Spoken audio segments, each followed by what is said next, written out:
नमस्कार. आज एक विषय घेतला आहे, आत्मा म्हणजे काय. आपल्या सगळ्यांच्या मनामध्ये हा प्रश्न असतो की आत्मा दिसत तर नाही आहे परंतु आहे. कारण आपल्याला सद्गुरू सांगत असतात, वेद उपनिषदामध्ये त्याचा उल्लेख आहे आणि आत्मा हेच सत्य आहे. किंबहुना सगळीकडे आत्माच आहे. आत्मा म्हणजे काय, त्यालाच ब्रह्म म्हटलेलं आहे. एक गोष्ट आपण सुरुवातीला स्पष्ट करून घेऊया की मृत्यूनंतर जो बाहेर पडतो तो जीवात्मा आहे. किंबहुना आत्ता आतमध्ये आपण ज्याला सूक्ष्मदेह म्हणतो तो जीवात्मा आहे, तो आत्मा नाही आहे. काही जण त्या जीवात्म्यालाच आत्मा म्हणतात, त्यामुळे कन्फ्युजन होतं. 84 लक्ष योनीमध्ये तो जीव आहे. तो उत्क्रांत होत होत मनुष्य योनीमध्ये जीवात्मा ह्या अवस्थेत येतो. म्हणजे मग आपण ज्याला आपण देह म्हणतो तो जीवात्मा आहे. पण मग ह्या देहाबरोबर आपल्याला बुद्धी मिळालेली आहे. सद्गुरू तेच सांगायचा प्रयत्न करत असतात, तुला आता बुद्धी परमेश्वराने न मागता दिलेली आहे. त्याचा वापर करून तू नक्की कोण आहेस ह्याचा शोध घे. मग प्रवास सुरू होतो कशाचा, जीवात्म्यातून आत्मा ही अवस्था प्राप्त करण्याचा. आत्मा म्हणजे काय आहे हे समजून घेण्याचा. आत्मा काय आहे हा प्रश्न सगळ्यांना पडत असतो. दिसत तरी नाही आहे, मग थोडे दिवस आपण काहीतरी आपण थातूरमातूर थोडं ऐकतो आणि ते काय दिसत नाही, काय कळत नाही, जाऊन दे म्हणून सोडून देतो. सोडण्यासारखं आहे का ते? सद्गुरू म्हणतात अजिबात नाही. कारण आत्मा म्हणजे काय, किंबहुना आपणच आत्मा आहोत हे समजोच तोपर्यंत पुनर्जन्म आहे. शंकराचार्यांनी स्पष्ट सांगितलेलं आहे, पुनरपि जननम पुनरपि मरणम. का होतं असं? कारण आत्मा हेच विश्वाच्या उत्पत्तीचं मूळ कारण आहे. त्याच आत्म्याला ब्रह्म म्हटलेलं आहे. तर शब्द वेगवेगळे आहेत त्यामुळे कन्फ्युजन होतं, स्वाभाविक आहे.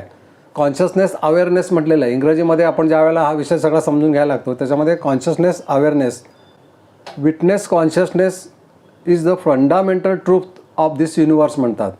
म्हणजे विटनेस कॉन्शियसनेस म्हणजे साक्षी असं जे तत्व आहे त्यालाच आत्मा ब्रह्म म्हटलेलं आहे. ते विश्वाचं मूळ आहे.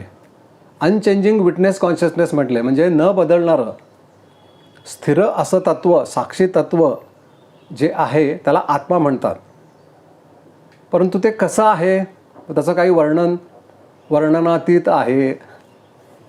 मग आपल्याला प्रॉब्लेम तोच येतो की आपल्याला जे पंचसंवेदनाचा हा जो देह मिळालेला आहे त्या देहाच्या माध्यमातून आपण जगाचा आपण अनुभव घेत असतो. जगातील वेगवेगळ्या विषयाचं आपण वर्णन बघून ऐकून म्हणजे थोडक्यात त्या पंचसंवेदनाच्या माध्यमातून जगाचा अनुभव घेत असतो. जगात किती विविधता आहे, निसर्ग केवढा नटलेला आहे, अनेक गोष्टी आहेत. मग तो बघण्याकरता इंद्रियांची गरज आहे. म्हणूनच आपल्याला डोळे दिलेत, कान आहेत, आपण बोलू शकतो, वेगवेगळे वास घेऊ शकतो, वेगवेगळ्या चवी घेऊ शकतो, स्पर्शाने वेगवेगळ्या वस्तू आपण ओळखू शकतो. म्हणजे व्यक्त जे आहे ते अनुभवण्याचं माध्यम या देहाच्या ठिकाणी आहे. परंतु अव्यक्त काय आहे, तोच आत्मा आहे, तोच ब्रह्म आहे. परंतु त्याला अनुभवायला माध्यम आहे का, तर नाही. खूप इंटरेस्टिंग आहे हे. जर का आपल्याला त्याची ओढ लागली ना तर आपण त्या मुळापर्यंत जाऊ शकतो. म्हणजे जे मूळ तत्व आहे ते निर्गुण निराकारी आहे. व्यक्त झालेली प्रकृती सगुण साकार आहे. मग आता निर्गुण निराकारी तत्व जे सत्य म्हणून आहे, जे सदा साक्षी म्हणून आहे आणि जी आपली खरी ओळख आहे असे उपनिषद सांगतात. मग इथं विचार करायला लागणारी अशी गोष्ट आहे आणि विचार करायलाच पाहिजे असं सद्गुरू सांगतात. आपले विचार कमी पडतात. आपण कशाचा विचार करतो, भौतिक जगात अवतीभोवती परिसरात जे काही आपल्याला डोळ्याने दिसतंय, अवतीभोवतीचे जे लोक आहेत त्यांच्याकडे बघून आपलं जीवन चालू असतं. त्यांनी एखादी गोष्ट मिळवली मग मीही मिळवणार. म्हणजे फक्त भौतिक जगातील विषयामध्येच मनुष्य कायम अडकत असतो आणि त्याच्यातच गुंतत राहतो. त्यामुळे तो जो जीवात्मा आहे तो जीवात्मा म्हणूनच पुन्हा जन्माला येतो. त्याला काय आत्मा हे तत्व कळत नाही. मग सद्गुरूंचा म्हणजे हे अवतार जे आपण म्हणतो ना, सगळे मोठमोठ्या संतांचे सद्गुरूंचे मूळ अवस्था दाखवून देण्याकरताच त्यांचा अवतार असतो. वेगवेगळ्या युगांमध्ये त्यांना हेच दाखवून द्यायचं असतं की विश्वाच्या उत्पत्तीचं जे मूळ कारण आहे ते प्रत्येकाच्या ठिकाणी आहे. तो जो जीवात्मा आहे तोच आत्मा आहे, परंतु तो स्वतःची ओळख विसरलेला आहे. मग ती ओळख करून देण्याकरता सद्गुरू आले असतात. मग ओळख सहज होईल का? होणार नाही. का? कारण सगळे विषय आहेत ना, ते सगळं त्याचं डबल डोक्यावर आपण घेऊन जन्माला आलो आहे. अनेक गोष्टी अनेक विषयामध्ये म्हणून आपण म्हणतो ना, षड विकार जे आहेत त्या विकाराच्या माध्यमातून मूळ विचार हा बाजूला गेला आहे. विचार जाऊन तिथं विकाराची निर्मिती झाली असं सद्गुरू सांगतात. मग ते सगळे विकार आहेत तेच पुन्हा जन्माला यायला भाग पडतात. नको सगळे विषय भौतिक जगातील अमुक एक गोष्ट मला पाहिजेच होती, अमुक एक गोष्ट मिळवायचीच होती, ती मिळवायची राहिली असं म्हणत ज्या वेळेला जो मनुष्य त्याचा अंत होतो, मग तो मिळवायची राहिली हा विषय घेऊन बाहेर पडतो. जो बाहेर पडतो तो जीवात्मा बाहेर पडतो. मग त्याच्याकडे ती आसक्ती आहे, अमुक एक मला मिळवायचंच होतं. मग ते आता मिळवायचं आहे म्हणून मग पुन्हा देहाची गरज आहे म्हणून तो पुन्हा जन्माला येतो. म्हणजे तो जीवात्मा अवस्थेतच पुन्हा येतो. परंतु पूर्णत्व कधी आहे? ज्या वेळेला मूळ ब्रह्मतत्व, मूळ आत्मा हे जे तत्व आहे त्याच्यातून हे सारं विश्व निर्माण झालं आहे, त्याचं पूर्णत्व पुन्हा त्याच्याशी एकरूप झाल्यावरच होणार आहे. मग आता पूर्णत्व होण्याकरता ज्या काही कमतरता आहेत त्या दूर करण्याकरता सद्गुरू येतात. मग सद्गुरू जी काही साधना सूचित करतात, आपण जे काही उपासना आपल्याला सांगतात, ध्यान सांगतात, नामस्मरण सांगतात, त्यामागचा उद्देश आपल्यामध्ये नको असलेल्या ज्या काही गोष्टी आहेत त्याला इम्प्युरिटीज म्हणतात, त्या सगळ्या क्लिअर झाल्या की मग आतमध्ये असलेलं आत्मिक तत्व जे सदासाक्षी आतमध्ये आहेच आहे, कारण त्याच्याशिवाय अस्तित्वच नाही आहे. आपल्यामधला जो जिवंतपणा आहे तोच मुळी आत्मा आहे, तो अनुभव साक्षी आहे. ज्या वेळेला आपण उपनिषदाचा अभ्यास करायला लागतो तिथं फक्त आत्मा ब्रह्म ह्याच्यावरच फोर्स दिला आहे. जे काय आपल्याला 4 महावाक्य आपण ऐकतो, अहम ब्रह्मास्मी, तत्वमसी, अयम आत्मा ब्रह्म, प्रज्ञानम ब्रह्म, ही 4ही महावाक्य मूळ अवस्थेकडेच पॉइंटिंग करतात. तो आत्माच ब्रह्म आहे आणि तो तूच आहेस. म्हणजे आपण सगळे, आपल्या सगळ्यांच्यामध्ये जो काही अवेअरनेस आहे, कॉन्शियसनेस आहे, तो म्हणजेच आत्मा. मग तो आता स्वतंत्र सेपरेट असा काही दिसेल का? तो दिसण्यासारखा नाही आहे, परंतु तो अस्तित्व स्वरूप आहे, जाणीव स्वरूप आहे.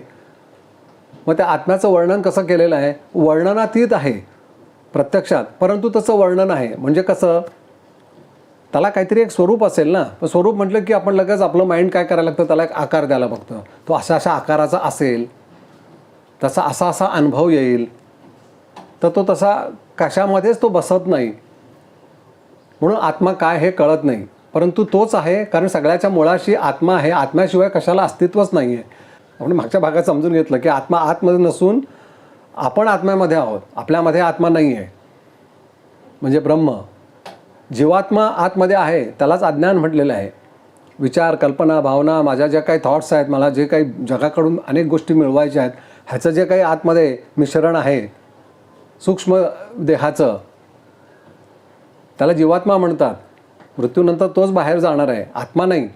आत्मा कसा आहे? तो सदासाक्षी आहे, तो सर्वत्र आहे, त्याच्याशिवाय अस्तित्वच नाही आहे. मग आता आत्मा नक्की कसा आहे ह्याचं वर्णन उपनिषदात, वेदात किंवा सद्गुरू आपल्याला कसं सांगतात? तो सच्चिदानंद स्वरूपात आहे. म्हणजे मग आता सत म्हणजे काय? अस्तित्व. चित म्हणजे काय? ज्ञान. आनंद म्हणजे जो आपल्याला पाहिजे असं वाटतो, आपल्याला कायम आनंदी राहावं वाटतं, आपल्याला आनंद मिळवावा. म्हणजे मनुष्य जे जीवनामध्ये जगण्याचा जो आटापिटा असतो, काय मिळवतोय मनुष्य, काय मिळवायचा प्रयत्न करतोय. भले विषय भिन्न असतील, परंतु प्रत्येक विषयाच्या मागं काय करायचं साध्य? मला सुखी व्हायचं आहे, मला आनंदी व्हायचं आहे. का वाटतंय असं? कारण तो आतमध्ये जो आत्मा म्हणून आहे तोच सदासाक्षी आनंद स्वरूप आहे, तोच अस्तित्व स्वरूप आहे, तोच ज्ञान स्वरूप आहे. म्हणजे आत्म्याला रंगरूप काहीच नाही, आकार नाही, काही नाही, परंतु काहीतरी एक आहे, ते म्हणजेच अस्तित्व. तर आपण अस्तित्व म्हणून एक भाग करायचा आहे. म्हणजे फक्त अस्तित्व काय आहे? अस्तित्वात जग आलेलं आहे, अस्तित्वात हा देह आहे, परंतु अस्तित्व म्हणून काहीतरी आहे. म्हणून तो आत्मा अस्तित्व स्वरूपात आहे. आणि मग ज्ञान. ज्ञान म्हटलं की आपल्याला सगळं भौतिक जगाचं ज्ञान, विज्ञान, गणित, हे ते अनेक गोष्टी आपण म्हणतो, ते ज्ञान नव्हे. ज्ञान म्हणून जे काही आहे ते आत्मा आहे. कशाचं? हा परत मनाचा विषय झाला.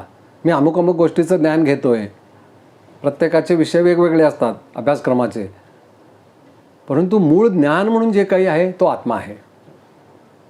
आणि आनंद. आनंद म्हणजे वेगवेगळ्या विषयातला आनंद नव्हे. मूळ आनंद स्वरूप जे काही आहे तोच आत्मा आहे, परंतु तो दिसत नाही. इथंच तर येतं सगळं. खूप जण खूप प्रयत्न करतात. सद्गुरू सांगतात की बरेच लोक बऱ्याच वेगवेगळ्या प्रकाराने मी त्याला पकडतो, त्याला हुडकतो, काहीतरी करून. सगळ्यात प्रथम एक गोष्ट लक्षात ठेवायची म्हणतात उपनिषद, की तो तूच आहेस, त्यामुळे तुला बघू शकत नाहीस. आपल्याच डोळ्यांनी आपल्या डोळ्याला बघता येत नाही. आरशात बघितल्यानंतर आपल्याला देहाचं प्रतिबिंब दिसतं, आपण आपल्याला पाहू शकत नाही. कारण पाहणारा आपली जी खरी ओळख आहे आत्मा म्हणून, तो निर्गुण निराकारी आहे. तो फक्त अस्तित्व म्हणून आहे, विटनेस कॉन्शियसनेस म्हणून आहे. मग तो प्रत्येकाचा वेगवेगळा आहे का, आता प्रश्न येतो पुढं, की मग ठीक आहे आत्मा दिसत नाही, परंतु एवढे आत्मे आहेत की जगामध्ये, एवढे नाही, आत्मा एकच आहे. जो जीवात्मा म्हणून आहे ते भिन्न आहेत. मग प्रत्येकाचा जीवात्मा म्हणजे काय, जीवन जगताना देहाला मी म्हणून जगताना भौतिक जगातून जे काही मिळवायचं आहे, कर्म आहे, ऋणानुबंध आहेत, अनेक गोष्टी आहेत, ते सगळं त्याच्यातली अपूर्ण इच्छा, वासना, अतृप्तता, हव्यास, मोह, ह्या सगळ्या गोष्टी ज्या काही भरल्या असतात त्या सगळ्या घेऊन तो देह त्यागानंतर म्हणजे मृत्यूनंतर बाहेर पडतो. तो जीवात्मा हे कायम लक्षात ठेवा म्हणतात सद्गुरू. आत्मा नाही, आत्मा कधी बाहेर पडत नाही आणि येतही नाही, तो येतही नाही आणि जात नाही. परंतु काय झालं आहे, ज्या जीवात्म्यालाच आत्मा म्हणायचा प्रघात नकळत कधीतरी सुरू झाला आहे, तो खरं जीवात्मा आहे. आत्मा हा सदा साक्षी आहे आणि आत्मा म्हणजेच ब्रह्म. मग आता तो आत्मा जो दिसत नाही परंतु आहे, मग आता इथं काय होतं की मग तो आत्मा काही कार्य करतो का, प्रश्न येतो. आता आत्मा दिसत नाही कळलं, आत्मा आपणच असल्यामुळे आपण आपल्याला बघू शकत नाही कळलं. जसं आपल्या डोळ्यानेच आपल्या डोळ्यानं बघता येत नाही, तसा आत्मा स्वतःला बघू शकत नाही.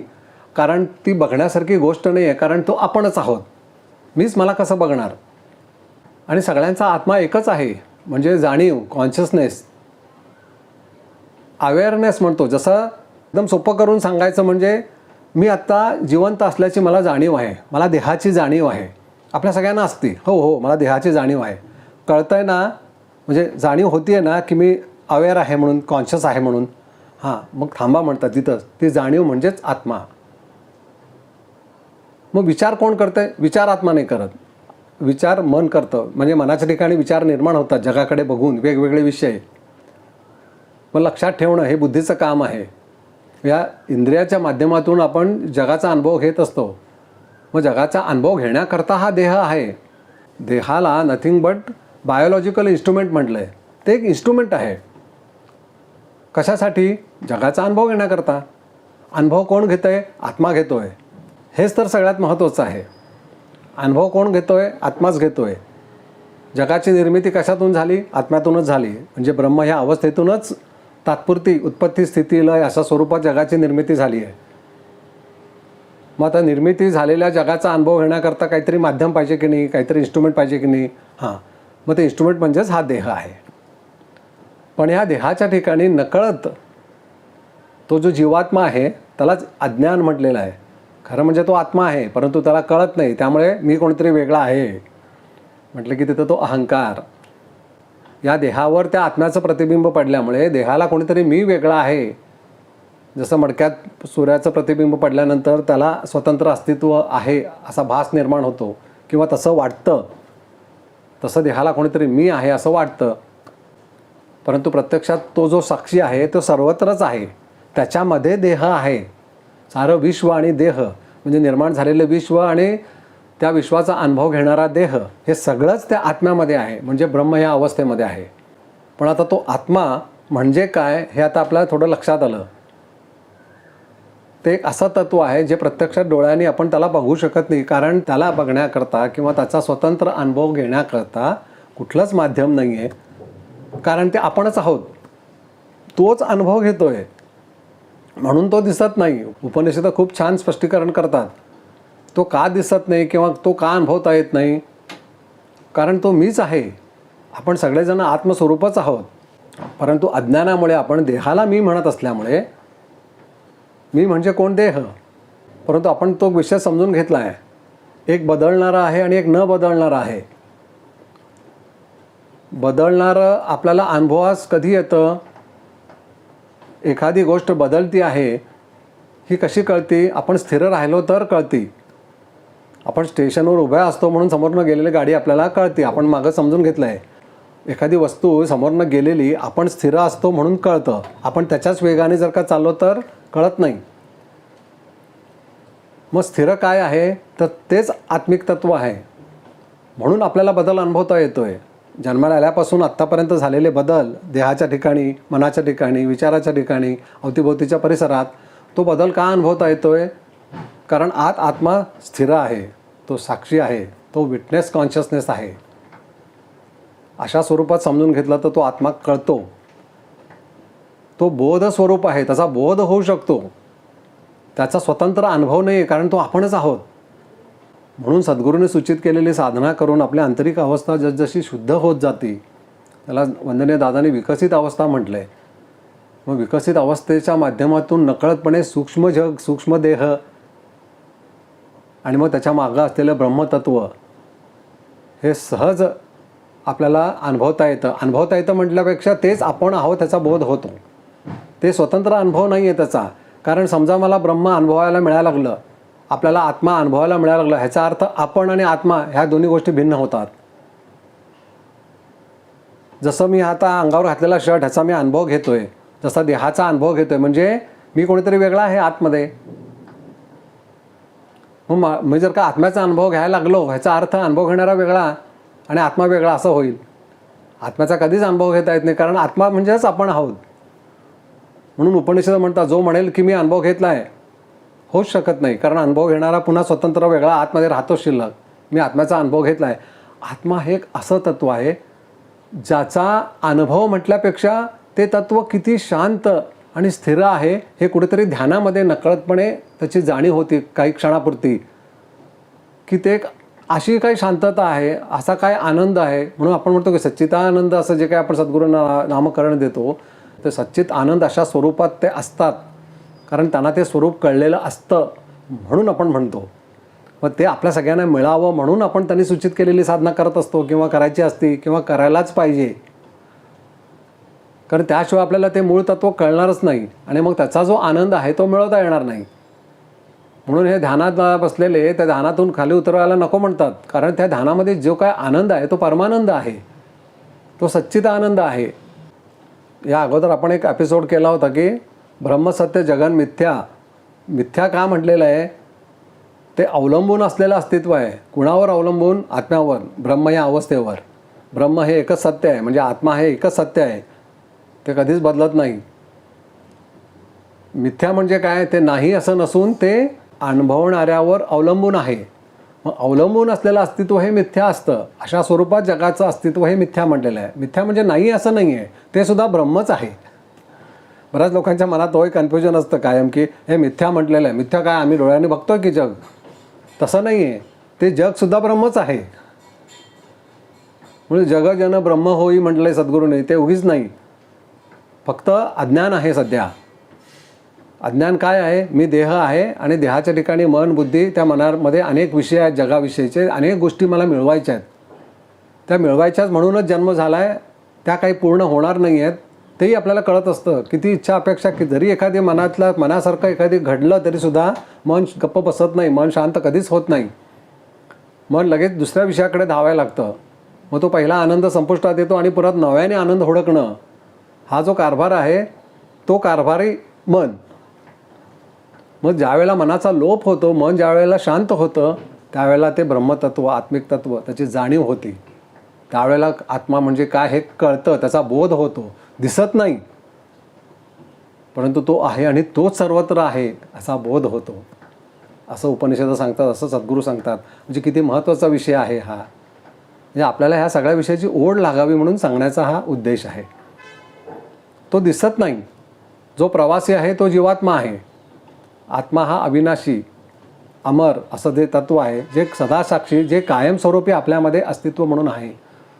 आपले डोळे बंद केले, कान बंद केले तरीसुद्धा आपलं अस्तित्व आपण कधीच अमान्य करत नाही. मी आहेच म्हणतो. मग तो जो मी आहे म्हणणारा, जो मी म्हणून जे तत्व आहे तो आत्मा आहे. आपल्या आता लक्षात आलं की महत्त्वाचा विषय आहे आणि आत्मा काय आहे ह्याचा बोध प्रत्येकाला व्हावा, किंबहुना आपण सगळे आत्मस्वरूपच आहोत. म्हणून आपल्यातले जे काही हेवे दावे असतात, तो उच्च तो नीच, हे जे काही आपले मनाचे जे काही खेळ चालू असतात ते सगळे जावेत आणि सर्वतोपरी आत्मा एक आहे ह्या तत्त्वाने आपलं जीवन सुखशांती समाधानाने त्याच परमेश्वराशी, त्याच ब्रह्म अवस्थेशी सहज एकरूप व्हावं. जिवंतपणी सद्गुरू म्हणतात मेल्यानंतर स्वर्ग नाही, स्वर्ग इथंच आहे. परंतु तो समजला पाहिजे की या सगळ्या विश्वामध्ये तेच तत्व आहे, तोच परमेश्वर आहे, तेच ब्रह्म आहे, तोच आत्मा आहे. नमस्कार.